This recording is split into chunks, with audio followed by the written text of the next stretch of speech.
Rich Habits, The Daily Success Habits of Wealthy Individuals, by Thomas Corley. Picture this: an accountant sits in his office, completely stumped.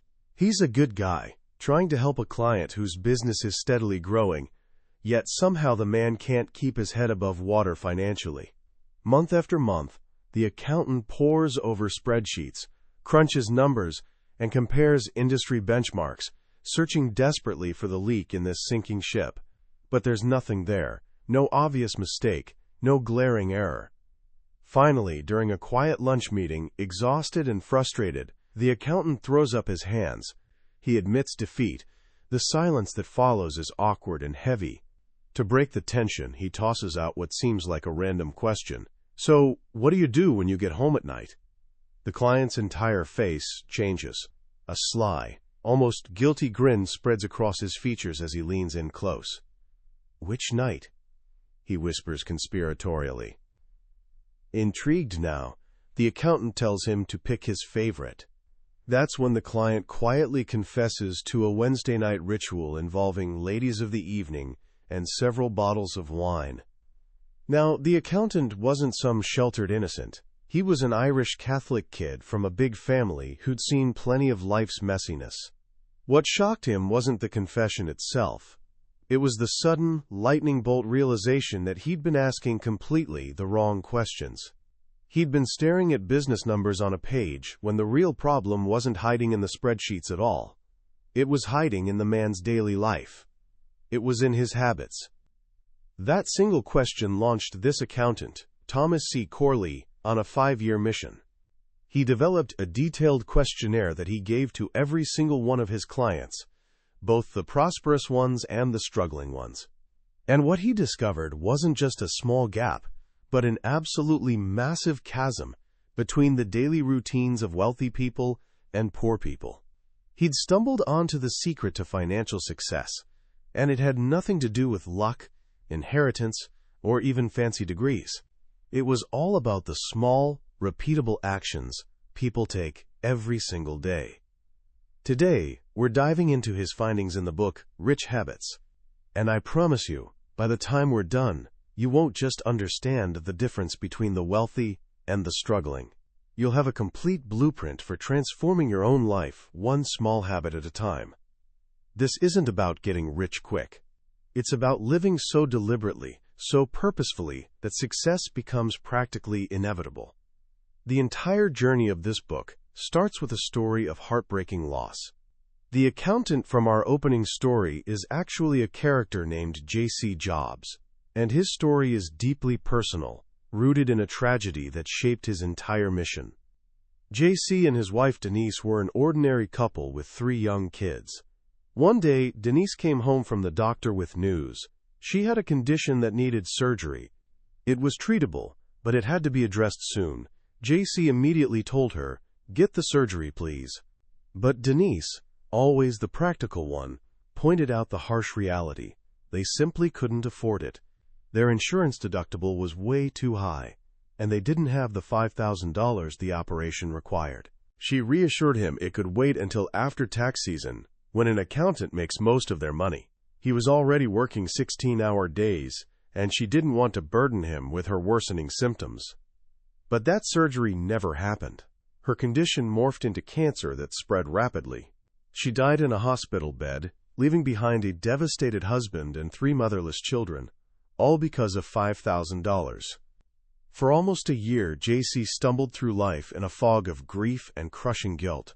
He blamed himself completely for their financial situation. Then one night he had a vivid dream where Denise spoke to him. She said, "All you need to do is ask the right questions." Those words became his obsession. He woke up the next morning with unusual clarity. Why were so many of his clients, people who came to him for financial advice, doing so well while he struggled? He knew it wasn't about technical knowledge. He understood taxes and finance better than most of them. It had to be something else. This is where his 5-year study began. He created a detailed questionnaire, determined to uncover what made his successful clients different. Then came his stroke of genius. He realized he needed to ask the same questions to his unsuccessful clients to see the contrast. The data he gathered was astounding. It revealed that success wasn't random at all. It was a process, built entirely on daily habits. Excited by his discovery, he organized his findings into 10 core principles he called the rich habits. He became his own first test subject. For 30 days, he diligently followed these habits, reviewing them morning, noon, and night. And his life began to shift. Opportunities started appearing from nowhere. New clients walked through his door. His revenue grew so quickly he had to hire additional employees. It felt almost magical. This is the heart of the book. It's not just a rule book. It's a system born from tragedy, tested in real life, and designed to help anyone rewrite their story. J.C. Jobs realized that before you can manage your money, you absolutely must first manage your life. The first thing he discovered is that we often completely misunderstand the nature of luck. Unsuccessful people tend to blame everything on bad luck. But Corley explains there are actually 4 types of luck. There's random good luck, like winning the lottery, and random bad luck, like getting struck by lightning.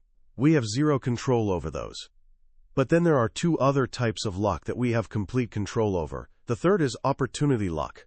Think of it like planting an apple orchard. You prepare the soil, plant the seeds, water them consistently, and protect them from pests. For a long time, it just looks like exhausting work, with nothing to show for it. But eventually, the trees blossom and bear fruit. That fruit is opportunity luck. It's the good fortune that's the direct result of good daily habits. The rich habits are like a magnet for this kind of luck. The fourth type is detrimental luck, which is basically the evil twin of opportunity luck. Bad habits are also seeds. They take root, grow, and eventually bear their own rotten fruit. A job loss, a foreclosure, a divorce, a serious illness. So the entire philosophy rests on this foundation. You can actively attract the right kind of luck into your life. And it all starts with the very first and most important rich habit. Rich habit number 1. I will form good daily habits and follow these good daily habits every day. This is the foundation for everything else. Successful people are basically slaves to their good habits. The first step requires something really difficult: brutal honesty with yourself. J.C. Jobs created a simple but powerful exercise. You take a piece of paper and draw a line down the middle. In the first column, you list all of your bad daily habits. Maybe it's, I watch too much television, or I procrastinate, or I don't return phone calls promptly. You write them all down, without judgment or excuses. Then, in the second column, you flip every single one of those bad habits to create your new good daily habits. I watch too much television becomes, I limit myself to 1 hour of television per day. I procrastinate becomes, I complete items on my to-do list every day. For 30 days, you commit to living by the list in that second column. The goal isn't perfection, it's consistency.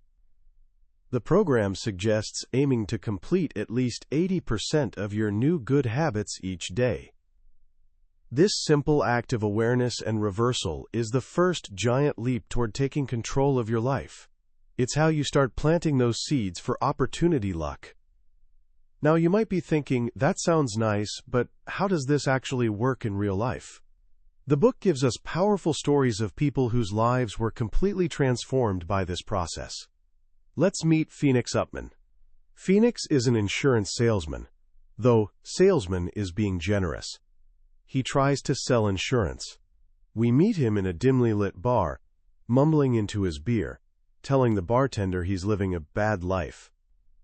The night before, he'd had to tell his son they couldn't afford to send him to even the local community college. He feels like a complete failure. He doesn't even have enough life insurance on himself to make dying worthwhile. As he sits in his car afterward, drowning in his own misery, a stranger knocks on his window. The stranger's name is Champ Daly. He's a wealthy, successful man who overheard Phoenix in the bar. He doesn't offer money or a loan. He offers something far more valuable. He looks at Phoenix and says, "I'm just a man looking in a very old mirror." Years ago, Champ was exactly where Phoenix is now, sitting in the pits of darkness and despair. He was rescued by a mentor who gave him 10 principles to live by for 30 days. He called them the rich habits. Those habits completely transformed his life, and now he sees in Phoenix the same desperate man he used to be. He's here to pay it forward. He gives Phoenix the number for his mentor, J.C. Jobs. Phoenix's story perfectly illustrates the next 2 rich habits. Rich habit number 2, I will set goals for each day, for each month, for each year, and for the long term. Successful people are intensely goal-oriented. They don't just float through life aimlessly like a leaf in the wind. They have clear direction. This starts with a simple daily to-do list, where you only list things you have a realistic 80% chance of completing that day. But it extends to monthly goals, yearly goals, and a long-term wish list for your life. You break these big dreams down into actionable steps. A long-term goal to buy a house in 5 years becomes a concrete plan to save $1,000 per month for the next 60 months. And this leads directly into the habit that truly changed Phoenix's life. Rich habit number 3, I will engage in self-improvement every day. Phoenix had always told himself he hated his job. He believed he'd missed his true calling in life. Because of this belief, he never fully devoted himself to his work. He let industry magazines pile up unread, gathering dust. The rich habits forced him to confront this. He committed to reading his technical material for just 30 minutes each day. At first it felt like torture, but he stuck with it. Soon, 30 minutes became 45 minutes. He started keeping a notebook of new sales strategies he learned from his reading. He started testing them out, and they actually worked. His appointments doubled. He made more cold calls. One of those calls led to a referral that turned into one of the largest sales of his entire career. The more he learned, the more successful he became. He was no longer just trying to sell insurance. He was becoming a true student of his craft, an expert. This is a critical insight. Successful people are perpetual students. They understand that their knowledge is their greatest asset, and they invest in it daily. 30 minutes a day might not seem like much, but over a year, that's over 180 hours of focused learning. That's how you become indispensable in your field. But success isn't just about your mind or your career. It's about the vessel that carries you through life, your body. Rich habit number 4, I will devote part of each and every day to caring for my health. Successful people understand that their health is the engine of their productivity. They eat right and exercise daily. It's not about crash diets or quick fixes. It's about management. They manage their food consumption, often by simply being aware of their daily caloric intake. And they treat exercise as a non-negotiable routine, like brushing their teeth. This habit shows up powerfully in the story of another one of JC's students, Dee Worthy. Dee was a young secretary with tremendous potential, but she was held back by her bad habits. She was often late, easily distracted, and her health was suffering badly. She was nearly obese, which led to frequent sick days, creating a vicious cycle of poor performance. After being fired from her job, hitting absolute rock bottom, and finding herself at a food kitchen too humiliated to even get in line, she's found by a volunteer named Jan Good. And what does John say to her? I'm just a man looking in a very old mirror. He too was rescued by J.C. Jobs, and he sponsors Dee into the Rich Habits program. Dee attacks the program with the intensity of someone who has absolutely nothing left to lose. When she gets to rich habit number 4, she commits to limiting her food to 1,800 calories a day and doing at least 30 minutes of aerobics. She was too heavy to jog, so she started by walking. Within the first 30 days, she lost an astonishing 25 pounds. This physical transformation became the catalyst for every other change in her life.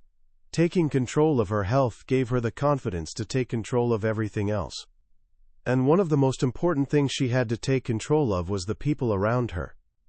Rich habit number 5. I will devote each and every day to forming lifelong relationships.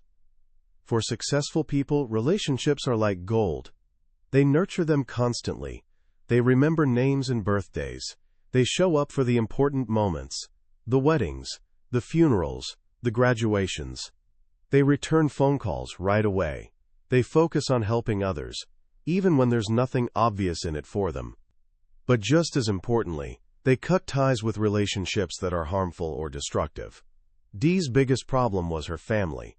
They'd abandoned her as a teenager, but in adulthood, they weaponized her guilt to constantly bail them out of their own self-inflicted financial disasters. They were a constant source of distraction and stress that ultimately cost her her job. As part of her rich habits transformation, Dee made the difficult decision to stop allowing herself to be used by them. This isn't about being selfish or cold. It's about protecting your own energy and focus so you can build a stable life. You simply cannot build a skyscraper on a foundation of chaos. This principle is also what nearly destroyed our third character, Herb Reiser, the car dealer. Herb was a phenomenal salesman. He could, quote, sell ice to Eskimos, as they say. But he saw customers as conquests, one-time sales to be won at all costs. When he finally bought his own dealership, that toxic attitude became the culture of his entire organization. Old customers never came back, and the service department, which should have been a huge source of revenue, was basically a ghost town. He finds himself on the brink of bankruptcy, watching his dreams turn to dust. One night, a woman walks into his empty showroom just as he's about to lock up. He tells her he can't sell her a car because he's about to go out of business, and in that moment of raw honesty, he spills his entire story of failure to this complete stranger. The woman, Susan Changer, listens patiently, and when he's done, she says those now familiar words, "I'm just a person looking in a very old mirror." She too had gone through bankruptcy long ago and was saved by J.C. Jobs. She sponsors Herb into the program. For Herb, the light bulb moment was rich habit number 5. He realized his entire business philosophy was completely backward. He had to learn to treat his customers like gold, like lifelong relationships, not transactions. He put up a sign that said, "Under new management," and committed to building genuine relationships. This single shift in perspective not only saved his dealership, but eventually allowed him to build an empire of them. These stories show how the habits work together, but there's a quieter, more internal habit that underpins them all. Rich habit number 6. I will live each and every day in a state of moderation. This means living a balanced life, no extremes. Successful people avoid wild emotional swings, addictions, obsessions, and fanatical behavior. They understand that life is a marathon, not a sprint. This applies to everything: work hours, eating, exercise, and especially spending. Contrary to the flashy images we see on social media, most truly wealthy people live surprisingly moderate lifestyles. The book uses Warren Buffett as a prime example, one of the richest men in the world, and he still lives in the same modest home he bought over 50 years ago. Unsuccessful people, on the other hand, often live in extremes. They eat too much, drink too much, and spend way too much, often living paycheck to paycheck with no financial safety net whatsoever. They have a keep up with the Joneses mindset that keeps them trapped in a cycle of debt and constant anxiety. Moderation is the path to both stability and peace of mind. Related to this is the habit that battles one of our greatest human weaknesses. Rich habit number 7. I will accomplish my daily tasks each and every day. I will adopt a do-it-now mindset. Procrastination is the silent killer of dreams. Successful people do not put off until tomorrow what they can do today. When that little voice in your head says, "I'll do it later," you must immediately drown it out by saying, "Do it now." You repeat it over and over until you're actually engaged in the task. This simple mantra helps you take control of your day so that outside events don't control you. Unsuccessful people are constantly reacting to emergencies and putting out fires, most of which were caused by their own procrastination in the first place. They feel powerless and directionless because they've surrendered control of their time. The do-it-now mindset is how you reclaim that control. Now, all of these external actions, the goal setting, the exercise, the relationship building, are powered by an internal engine, and that engine is the focus of the next habit. Rich habit number 8. I will engage in rich thinking every day. Your mind is a garden. You can either let weeds grow wild, or you can cultivate beautiful flowers.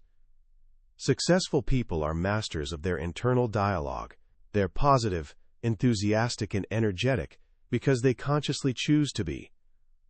When bad thoughts enter their minds, they're displaced immediately by good thoughts. One of the most powerful tools for this is using positive affirmations.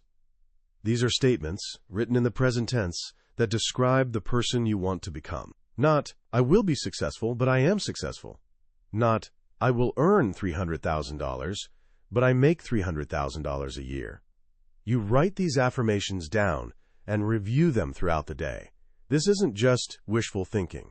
It's a way of programming your subconscious mind to look for opportunities and act in ways that are consistent with the person you want to be. The famous comedian Jim Carrey, long before he was a star, wrote himself a check for $10 million for acting services rendered and carried it in his wallet for years. That was his affirmation, his personal vision board, and eventually reality caught up with his belief. Rich thinking also involves gratitude. Successful people regularly express thanks for what they have, which shifts their focus from scarcity to abundance. This positive mental state is the fuel for all the other habits. Of course, financial success does eventually involve actual money. Rich habit number 9. I will save 10% of my gross income every paycheck. This is a simple, non-negotiable rule. Successful people pay themselves first. Before the mortgage, before the car payment, before any bills get paid, they set aside at least 10% of their earnings into a savings, investment, or retirement account. Unsuccessful people do the exact opposite. They pay everyone else first, and if there's anything left over, they might save it, but there's rarely anything left over. They rationalize that they can't afford to save 10%, but the truth is, you can't afford not to. This habit is about prioritizing your future self. It's about building a foundation of financial security so that you're never again in a position, like J.C. Jobs was, where a lack of money leads to an irreversible tragedy. Finally, we arrive at the 10th habit, which arguably ties them all together. Rich habit number 10. I will control my thoughts and emotions, each and every day. If rich thinking is about what you put into your mind, this habit is about what you don't allow to take root there. Successful people are the masters of their emotions. They don't fall prey to anger, jealousy, or sadness. When faced with a difficult situation, they use a simple 3-step process: think, evaluate, and then react. Thinking gives you time to understand the situation. Evaluating buys you more time to determine the right course of action. Reacting is the very last thing you do, and by then, it's a conscious choice, not an impulsive outburst. Unsuccessful people often live by the mantra of ready, fire, aim. They react first and think later, which leads to a life filled with regret and bad consequences. Mastering your emotions is the ultimate form of self-control. These 10 habits, woven together, create a complete tapestry of a successful life. They transformed J.C. Jobs from a grieving, struggling accountant into a mentor for thousands. They turned Phoenix Upman from a failure drinking in a bar into the #1 salesman in his company, able to send his son to college and beyond. They turned Dee Worthy from an unemployed, unhealthy woman into the CEO of her company, a marathon runner, and an inspiration to others. And they turned Herb Reiser from a bankrupt car dealer into the owner of a vast, thriving network of dealerships. The book concludes many years later, at a memorial service for J.C. Jobs. The church is overflowing with thousands of mourners. An elderly man gets up to speak. He was J.C.'s very first client, the original guinea pig, who started it all. He looks out at the massive crowd and says that J.C. Jobs and his followers have transformed the lives of over 3.5 million people. He reminds them of who they used to be: desperate, broke, unhealthy, and miserable. And he points to who they are now: successful, healthy, happy, and secure, with a bright future for their children and their children's children. The true legacy of J.C. Jobs and the central message of this book is that your current circumstances do not have to be your destiny.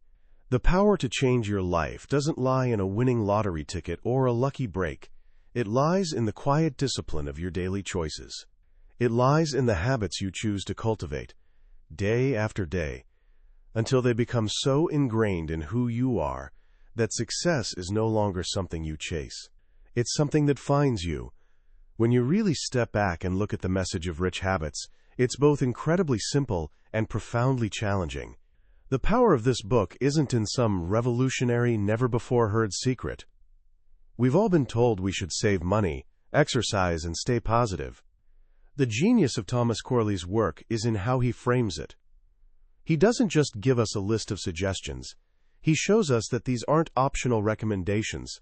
They're the fundamental, non-negotiable building blocks that separate a life of struggle from a life of success. What resonates most deeply is the idea of opportunity luck. It completely reframes the concept of fortune. Luck isn't something that just randomly happens to you. It's something you can actively cultivate through your daily choices. Every good habit you perform today, reading for 30 minutes, going for a walk, saving that 10%, is like planting a seed. You don't see the fruit immediately, and that's exactly why most people give up. But if you have the discipline to keep watering those seeds, day in and day out, you will eventually have an orchard, and people will look at your success and call you lucky, never realizing the years of quiet, consistent effort that went into it. The narrative structure of the book, with the stories of Phoenix, Dee, and Herb, is what makes these lessons really stick. We see ourselves in their struggles. We feel the weight of Phoenix's shame, the humiliation of Dee at the food kitchen, the quiet desperation of Herb on his dealership lot. And because we connect with their pain, their transformation feels real and, most importantly, attainable. It tells us that no matter how far down you are, no matter how hopeless things seem, you can rewrite your story. You're not defined by your past mistakes, but by the daily habits you choose to adopt starting today. So, how can you start applying this right now, in a simple, practical way? Here are 3 small actions you can take today to begin your own Rich Habits journey. First, perform the habit inversion exercise. Don't try to change everything at once. Just pick one habit. What's one bad habit that you know is holding you back? Is it hitting the snooze button?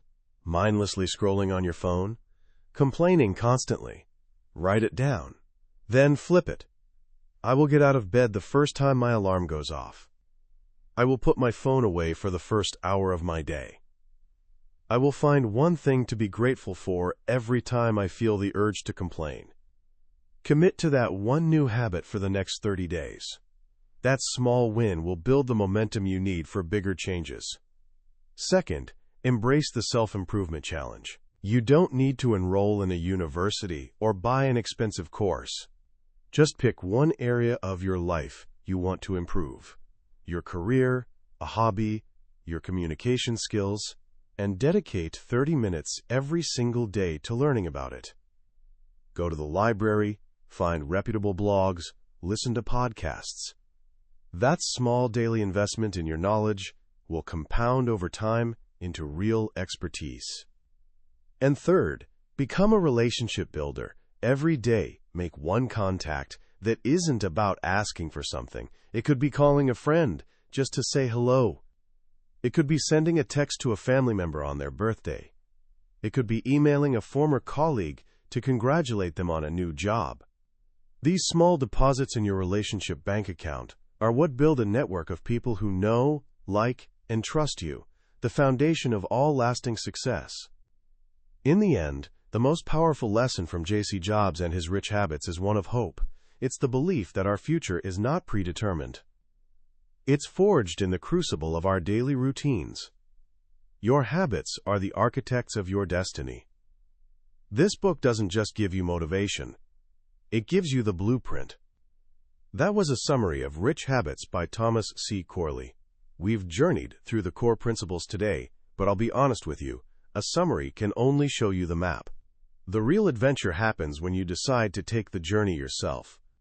The magic is in the quiet moments of reading, when a particular story or a simple phrase connects with you in a way you didn't expect. This overview is here to help you decide if this book is a worthy companion for your journey. If anything we've talked about has sparked something within you, I encourage you to grab a copy. Reading it isn't just about learning. It's an experience that can genuinely change the way you see your daily life and the future you're capable of building. The link to the book is in the description. Also, if you found this summary valuable and it gave you a new perspective, please take a moment to like this video and subscribe to the channel. That way, you won't miss our next deep dive into another life-changing book from the Billionaire's Bookshelf. Let's keep learning and growing together.